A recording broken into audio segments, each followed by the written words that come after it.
Hola, muy buenas noches y bienvenidos. Empieza 2020 y empezó también el gobierno de transición. Y decimos que empezó el gobierno de transición porque el presidente Sagasti ha concedido una entrevista a la agencia de noticias Reuters y ha hecho ya algunos pronunciamientos interesantes. Por ejemplo, respecto a las solicitudes que hay, a las voces que piden un cambio en la Constitución, una reforma de la Constitución, el presidente ha dicho que esta no le parece una prioridad en este momento. Recordemos que el presidente y la premier, a su turno, han señalado que la prioridad para el gobierno será no solamente la atención de la pandemia, sino, sobre todo, garantizar un proceso de elecciones transparentes de cara a abril de 2021 para que el próximo presidente encuentre un país un poco más ordenado, un poco más reconciliado. Y eso es básicamente lo que se ha propuesto el gobierno de transición. Y decía hoy que se inaugura el gobierno de transición porque además el presidente, por ejemplo, ha participado en el foro APEC y ha señalado aspectos del desarrollo económico. Hay una preocupación sin duda por las cuentas fiscales. El ministro de Economía, Waldo Mendoza, ha dicho que se va a requerir de un endeudamiento para poder cubrir el presupuesto del próximo año, pero en ese marco el presidente también ha destacado la importancia de fomentar un crecimiento inclusivo. ¿Es este un gobierno de centro izquierda, como han dicho algunos politólogos, que irrita a la derecha bruta y achorada? No lo sabemos, pero por ahora el gobierno está concentrado en tareas bastante específicas. Por otro lado, vamos a conversar justamente con un integrante del gabinete, un integrante que se estrena en un cargo, pero que es una persona que conoce muchísimo de su sector y que ha tenido participación activa opinando sobre lo que ha ocurrido. Uno de los problemas o de los temas que propició un confrontamiento muy álgido entre Congreso y Ejecutivo fue el tema de la reforma universitaria. No debemos hacer mucho ejercicio de la memoria para recordar incluso que en las marchas uno de los eslogans que más se repetía era no a las universidades chicha, no a la reforma de la SUNEDU, no al retraso en la reforma y los cambios que exigen que el sector público y el sector privado ofrezcan una educación de la máxima calidad. Los jóvenes, esos jóvenes que han protagonizado, son conscientes que el mayor instrumento que tienen para cambiar el mundo y para salir adelante y hacer de este un país sólido, fuerte y próspero es la educación. Y el ministro de ese sector está el día de hoy con nosotros. Ricardo Cuenca nos acompaña aquí en los estudios, guardando la distancia que merece y que corresponde a los tiempos, pero le agradecemos que nos haya concedido la primera entrevista esta noche. Muy amable y bienvenido. Muchas gracias, Mávila. Y lo primero que quería preguntarle era en torno a esta descripción que se ha hecho del gabinete, por el perfil que tienen muchos de los ministros, sobre todo los nuevos ministros. ¿Es este un gabinete que usted definiría de centro-izquierda que irrita a la derecha bruta y achorada? Yo lo definiría como un gabinete altamente técnico, que lo que quiere es comprometerse con un proceso de transición ordenado como nos ha pedido el presidente. Así, corto y conciso. Totalmente. ¿Ideologizado? ¿Con algún tipo de pensamiento? Cuando el presidente, por ejemplo, habla de inclusión social, hay a quienes se le ponen los pelos de punta. Inclusión social significa centro, significa otra vez un gobierno peleado con las grandes empresas, por ejemplo, y las grandes fuerzas económicas. ¿Esto es así? No, porque también hay otra especie de idea respecto a la inclusión de quienes creen que, por ejemplo, no se debe incluir a las poblaciones indígenas porque la inclusión significa homogeneizar. Entonces, creo que son estos términos que siempre generan polémica porque lo que no podemos es tener esos significantes vacíos, ¿no? Esta idea de pensar un eslogan y no mirar lo que hay un poco atrás de eso, ¿no? Entonces, yo creo que más bien es eso, más que ideologizado, es altamente especializado. Ahora, le toca a un sector complicado porque, entre otras cosas, ha sido motivo de un fuerte enfrentamiento entre el Congreso. Una de las críticas que se le ha hecho a las fuerzas que impulsaron la vacancia de Martín Vizcarra es precisamente esa: obedecer a intereses económicos directamente vinculados con los grupos empresariales del sector educación, ¿no? Todas las bancadas que participaron y que impulsaron la vacancia contra Martín Vizcarra están asociadas a universidades y sobre todo a universidades que no obtuvieron buenos resultados en el licenciamiento de la SUNEDU. ¿Cuál es su punto de mira? El ex premier Antero Flores Arauz dijo, por ejemplo, que las universidades que no tenían el licenciamiento merecían ser escuchadas y tener una segunda oportunidad. Y esto azuzó el reclamo en las calles. ¿Usted qué piensa sobre eso? Que es una demostración espectacular de lo legítima que es la reforma universitaria. Desde el 2014 ha estado sometida a muchos asedios desde que se aprobó. Al poco tiempo de aprobarse, un grupo de congresistas presentó una demanda al Tribunal Constitucional para declarar infundada e inconstitucional la ley. Al poco tiempo, el tribunal dijo que no y la ley continuó avanzando como hasta ahora. Cuando uno mira lo que ha pasado antes del 2014, con los cambios que ya se ven ahora, te das inmediatamente cuenta, Mávila, que en 6 años, poco menos de 6 años, ya es posible mostrar un paquete de cambios importantes, pero el más importante de todos es que los jóvenes, que son los beneficiarios de la ley, se han apropiado de la ley, la han hecho suya, y creo que ese es el valor más grande que tiene, y es por eso que ese asedio no avanza. Por eso, pero respecto a esa segunda oportunidad en particular, ¿cuál sería su comentario como encargado del sector en este momento, después de un gobierno en el que se dijo merecían segunda oportunidad? ¿Cree lo mismo, que merecen una segunda oportunidad? Tuvieron una oportunidad en 2 momentos y no la cumplieron. Es decir, cuando llega el informe, tienen un plazo para levantar las observaciones y luego de ese plazo recién se toman las decisiones finales en SUNEDU. Entonces, una segunda oportunidad significaría retroceder con algo que es fundamental. Y es que creo que en el sector de educación, con mucho esfuerzo, hace 10 años todos los que hemos estado vinculados, aun cuando yo sea la primera vez que esté en la gestión pública, de estar convencidos, Mávila, que las políticas públicas en educación tienen que hacerse de la mejor manera posible, basadas en evidencias, con mucha discusión, con mucha reflexión y aprendiéndole a hacerlas de forma profesional, que es lo que finalmente queremos, ¿no? Y creo que ese ha sido el camino de la reforma universitaria, de la reforma magisterial que se aprobó en el 2012. Es decir, desde hace tiempo se está tratando de construir de la forma más profesional las políticas y creo que decir una segunda oportunidad suena muy bien, pero que finalmente lo que hace es retroceder con lo que hemos avanzado de cómo aprendimos a hacer esas políticas, de cómo las estamos evaluando y de cómo hay que corregirlas sobre la marcha a partir de nuevamente evaluaciones y no solo opiniones, ¿no? Entonces, la ese opinión es el entonces del ex premier Antero Flores Arauz cuando pedía una segunda oportunidad, o defendía, porque no la pedía, defendía una segunda oportunidad para las universidades, ¿obedecía, cree usted, a intereses particulares, como se ha dicho, de los grupos en el Parlamento? ¿Usted es así de duro y calificaría que lo que ha ocurrido en el Parlamento es una utilización política de las prerrogativas legislativas para favorecer a grupos empresariales educativos que no se han visto, beneficiados con los resultados de la SUNEDU, del control? En general, y eso lo he sostenido permanentemente, la política peruana entró en una fase de mucha precariedad. Y esa precariedad se expresa en que en muchos casos los intereses particulares han estado por encima de los intereses colectivos. Esta situación particular de la ley universitaria y la SUNEDU es una expresión clarísima de esta precariedad. Y bueno, ya, entonces, ¿le parece que Antero Flores Arauz se prestó a esa utilización política? Es como muchos otros desde que empezó la ley en el 2014, es decir, anteponer un conjunto de intereses particulares respecto de los intereses colectivos o nacionales, ¿no? Claro, ahora, pero va a ser inevitable porque ya hay una comisión de educación que continúa trabajando y que en su momento dijo citaría, por ejemplo, a los rectores de estas universidades para atenderlos porque alguien los tiene que oír. ¿Cuál va a ser la relación del Ministerio con la Comisión de Educación? Y luego pasamos a abordar algunos de los puntos que se han aprobado. Espero que sea la más cercana, ¿no es cierto? Parte del mensaje de este gobierno de transición es tratar de olvidarnos un poco de esas tensiones, tratar de poner al Perú por delante, tratar de pensar en estos intereses colectivos. Ese es el ánimo que tengo, ese es el ánimo que me ha caracterizado permanentemente, tratar de dialogar, ¿no es cierto?, de buscar un acuerdo, de buscar un consenso.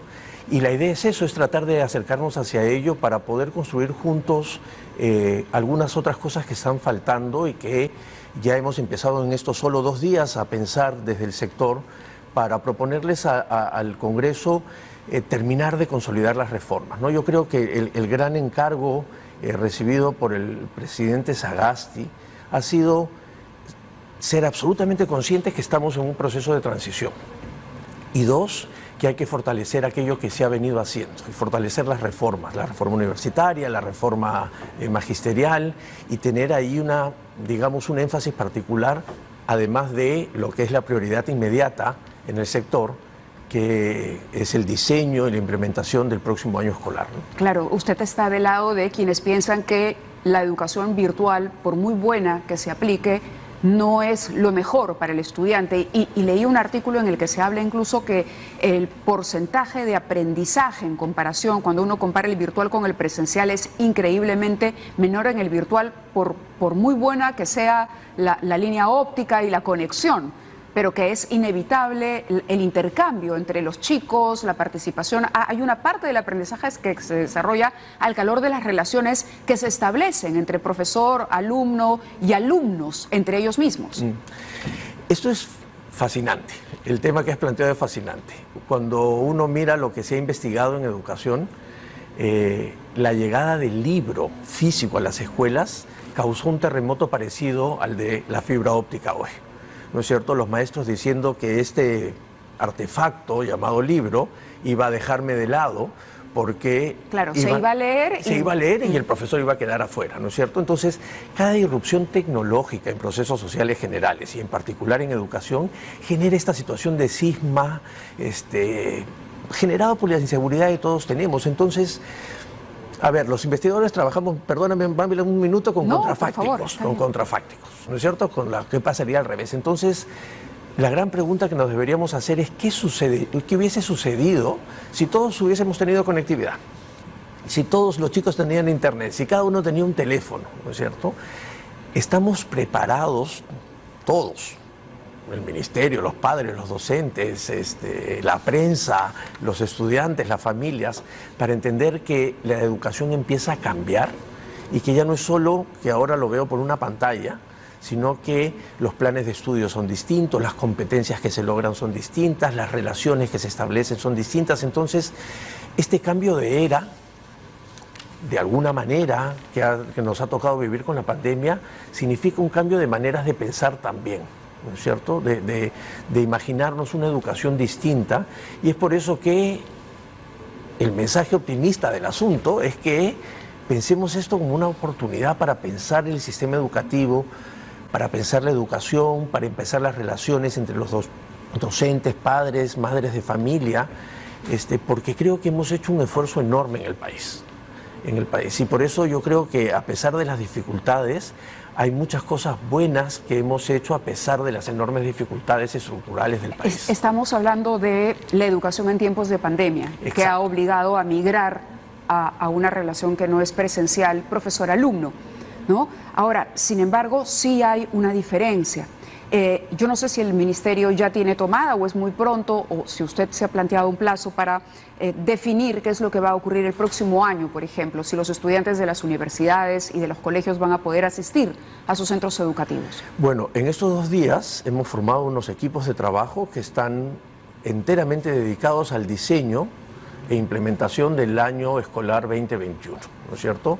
Esta idea de tener 2 características que les he pedido a los equipos, que ya venían de alguna u otra manera pensando con la gestión del ministro Benavides. Uno, que sea absolutamente seguro, no podemos correr ningún riesgo. 2, que sea lo más flexible posible. Y esto supone que no sea una norma homogénea, porque hay regiones y territorios en particular que por sus características podrían tener sistemas diferenciados de educación. Entonces podremos tener modalidades virtuales allí donde los indicadores nos digan semipresenciales o presenciales inclusive. ¿no es cierto? El Ministerio empezó unos pilotos, están terminándose de evaluar los pilotos. De momento la información preliminar es que ha ido funcionando, tomando algunas medidas, por ejemplo, un seguimiento muy cercano, si un estudiante falta ese día, si un profesor falta ese día, para que inmediatamente se reporte a los centros de salud. Es decir, hay un diseño complejo, porque para tranquilidad de los padres de familia, de los docentes, de los estudiantes, una situación tan excepcional merece ser manejada de la mejor manera posible. No podemos arriesgarnos, porque la decisión de regresar o no a las aulas es una decisión que no solo es pedagógica, es una decisión que incluye aspectos económicos, que incluye aspectos culturales, que incluye aspectos sanitarios, por supuesto. Y entonces cada vez tenemos más información focalizada de qué es lo que pasa en algunas zonas, cuáles son los indicadores epidemiológicos, cuáles son los determinantes de la salud. Y entonces toda esa información debería ayudarnos a generar estos sistemas flexibles que capaz llegan para quedarse, y sería una muy buena noticia para romper con este sistema educativo del siglo XIX. El gobierno de Martín Vizcarra hablaba de la llegada de la vacuna y se mostraba, bueno, esa es una opinión mía, excesivamente optimista con respecto a la posibilidad de la llegada de la vacuna y a que ésta se aplicara.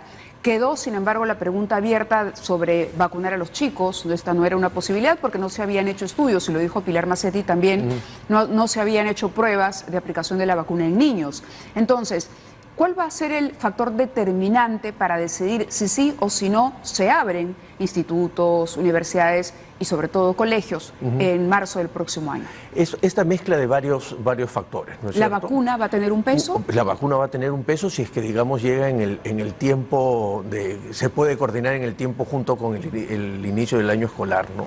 Estamos pensando también que hay que mirar si los calendarios escolares tienen que ser exactamente los mismos. Probablemente algunos podrían empezar después que otros, como en otros países. Es decir, hay que tener mucho cuidado, mucha flexibilidad. Va a tener mucho trabajo en los próximos meses. Sí, creo. Sí, va a tener mucho trabajo. Y esto de aprobar a todos, hacerlos pasar de año, ¿es algo que comparta, una decisión que comparta? Eso es una muy buena pregunta, porque no es que pasen todos de año tampoco, ¿no es cierto? Hoy en la reunión que hemos tenido con los equipos hemos visto todo el diseño completo, preliminar, de cómo funcionaría el plan de estudios y las aprobaciones que vienen de la mano. Claro. Entonces, efectivamente, entre octubre y diciembre hay un periodo en el que estamos tratando de recuperar a aquellos estudiantes que no pudieron continuar por diversas razones y volverlos a invitar con un seguimiento muy cercano para que traten de completar aquello que fueron dejando. En verano, los meses sobre todo de enero y febrero, estamos diseñando varias alternativas, incluso Aprendo en Casa de vacaciones, para que puedan tratar de empezar un proceso de nivelación que va a continuar otra vez con un diagnóstico que hará cada escuela con los estudiantes para llegar entre mayo y junio y julio con un proceso de consolidación, para luego avanzar o en seguir insistiendo con aquellos que tuvieron más problemas en el segundo semestre, o seguir avanzando con el plan de estudios, que va a ser, por supuesto, revisado, porque es una situación excepcional y no podemos pretender que vamos a aprender todo como si fuese un año regular, ¿no? Entonces la decisión no está tomada aún de pasar a todos los chicos de año. Lo que pasa es que la evaluación va a venir después, ¿no es cierto? Y entonces van a pasar de año, digamos, formalmente, porque van a pasar al siguiente año. Claro. ¿No es cierto? Porque en el 2021 se van a matricular. En el siguiente año. En el siguiente año. Ese periodo inicial es el que tenemos que empezar, que es el que estamos terminando de diseñar, empezando primero con una evaluación para efectivamente darnos cuenta qué sucede con la situación de esos niños. La ventaja del currículo peruano es que tiene unas competencias anuales y no es como la manera en la que por lo menos yo estudié, en lo que había unos cursos que había que terminar cada bimestre y luego al final de año, sino que son competencias que desarrollan a lo largo del año con un conjunto de habilidades que se van, en el mejor de los casos, puntos para discutir, organizando de tal manera que permitan al final de año llegar con esas competencias. Lo que estamos haciendo en buena cuenta es que nuestro año no está durando los 9 meses que normalmente dura, sino es un año que va a durar 13 meses. Y entonces estamos rompiendo el ciclo, digamos, para poder ir extendiendo. Y eso es bueno porque nos está permitiendo efectivamente darnos cuenta si lo que teníamos tan rígido, tan presencial, tan acotado, es lo que necesita un país tan diverso, tan complejo como el nuestro, ¿no? Entonces, ahora, pero el tiempo es reducido para tomar decisiones importantes, ¿no? Sí. ¿Son conscientes de eso? Totalmente. Por eso la única prioridad en este momento es el inicio, es encarar el año 2021, ¿no es cierto? Hay muchas otras cosas importantes en el sector, pero esas se tienen que esperar un poco, porque lo más importante es tener un año escolar seguro, flexible y lo más apropiado posible para la situación en la que estamos Esto viviendo. podría ser un punto de agenda. Volví a pensar en la confrontación y en la dificultad que hay para trabajar en materia educativa con el Congreso. ¿Este podría ser un tema que se pueda poner sobre la mesa con la Comisión de Educación? Por supuesto, yo estoy seguro que en una conversación que tengamos con la Comisión de Educación vamos a llegar a un acuerdo inmediato respecto de cómo tenemos que empezar a imaginarnos este año 2020-21, e incluso si se necesitasen, aunque de momento no, su participación directa en la tarea fundamental que tienen de legislar, estoy absolutamente convencido que nos van a ayudar, porque esto sí es una cosa de consenso, ¿no es cierto? No, los chicos no pueden mantenerse solo en virtual, tampoco se pueden mantener solo en presencial, ¿no es cierto? Porque hay todavía zonas donde los indicadores de contagio están todavía altos, claro, y puede venir una segunda ola. Pero la Comisión también ha sido dura en cuanto a, por ejemplo, la implementación de los recursos de los estudiantes para una educación virtual. Hubo todo un conflicto con el tema de la compra de las tablets. El anterior ministro estuvo aquí, incluso reconoció que se había equivocado el mecanismo para adquirir las tablets, y finalmente no sabemos en qué punto estamos sobre eso. Es decir, chicos que a estas alturas de la pandemia todavía no cuentan con los recursos, y el Congreso estaba justamente en ese trabajo fiscalizador. Entonces, digamos, ahí hay un punto que resolver también, ¿no? Otro punto de... Sin duda, sin duda. Ahora ha acelerado el proceso. Estamos con 60.000 tablets que ya están en el camino. ¿Esto va a aumentar? Esto va a aumentar para el próximo año, ¿no es cierto? Porque al margen de que las clases se puedan realizar de manera presencial, digamos, hay un camino para, hay un camino para dotar a los estudiantes de elementos. Ese camino es como de entregarle un nuevo el libro que te entregaban antes, ¿no es cierto? Es un instrumento más. Entonces, la idea es ir avanzando poco a poco. Yo estoy yendo a mirar cómo está el proceso de reparto para asegurarnos que efectivamente estamos llegando de la manera más rápida. Tenemos una ayuda en el Ejecutivo con el Ministerio de Defensa, la empresa privada. Es decir, Mávila, una de las cosas más fascinantes que he encontrado en medio de toda esta situación tan atroz que nos ha tocado vivir es que es posible que se colabore. Y en el sector de educación, el nivel de colaboración que ha habido a nivel micro y a nivel macro ha sido fundamental. Familias ayudándose entre ellas, profesores ayudándose entre ellos, pequeñas empresas que ayudaban. Pero conflictos también, ministro, conflictos entre padres de familia y profesores, por ejemplo. El tema de los sueldos de los profesores de los colegios privados, en muchos casos se redujo al 50%, las pensiones se reducían, nadie se ponía de acuerdo. ¿Debería el Estado ser un árbitro en el sector privado de cara a una crisis que se va a prolongar de una u otra manera, quizá menguada, pero que va a continuar todavía para el periodo 21?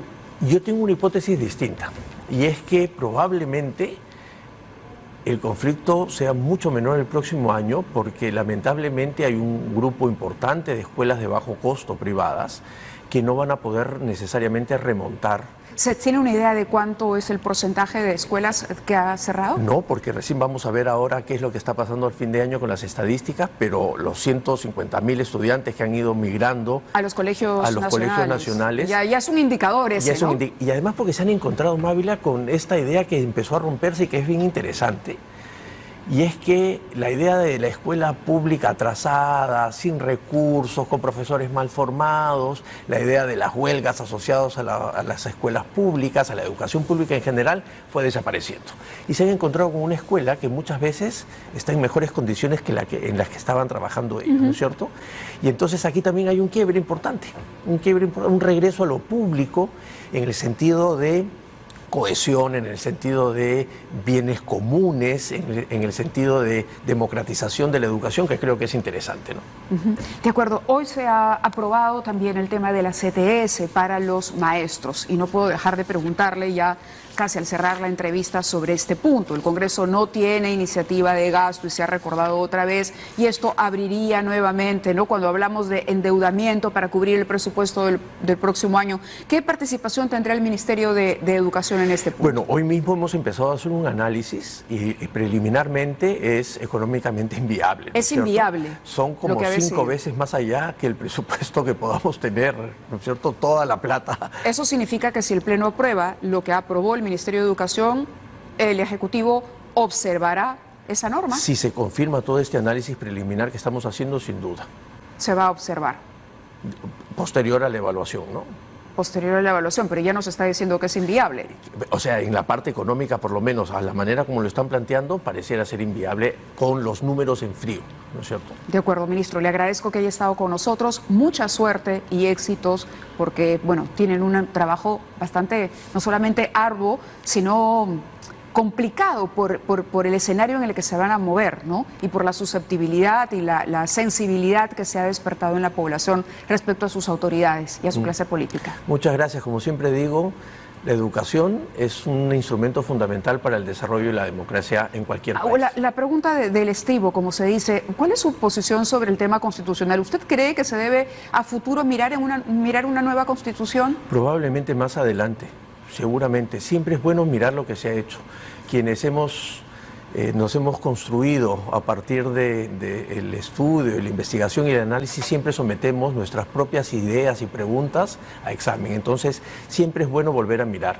Pero como bien ha dicho el presidente Sagasti, este es un momento de transición, este es un momento de dejar lo más ordenado posible, es el momento de reconciliar una serie de asuntos y es el momento de imaginar cómo seguimos impulsando y continuamos con algunas cosas que hemos venido haciendo bien en el país y no empezar de cero. Muy bien, muchas gracias. Muchas gracias. Señor Tocuda, ¿vamos a la pausa o continuamos? Vamos a la pausa y regresamos.